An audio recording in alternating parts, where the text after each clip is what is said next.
14 فوریه 2024 یک گربه ماده توی سکوت انبار پشت چند تا جعبه زایمان کرد.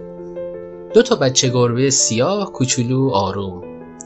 هر روز مادرشون میرفت بیرون دنبال غذا و ما فکر میکردیم که اوضاع خوبه.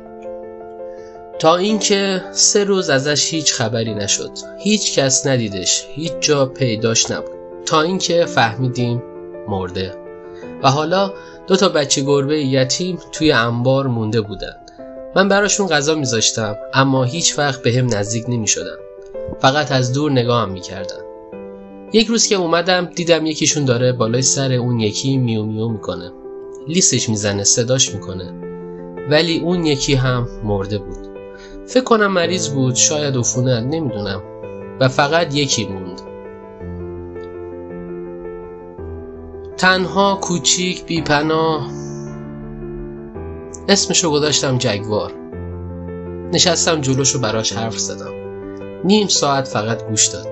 هیچ حرکتی نکرد. فقط بهش گفتم پدر نداری، مادرت هم نیست، برادرت هم رفت. ولی من هستم.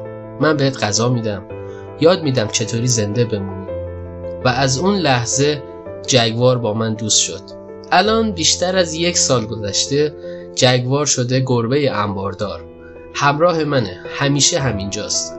توی این کانال قرار از زندگی واقعی این گربه بگیم. از لحظه های بامزه‌اش، از نگاه های عجیبش، از انبارگردی‌هاش و از دوستی که از دل تنهایی شروع شد.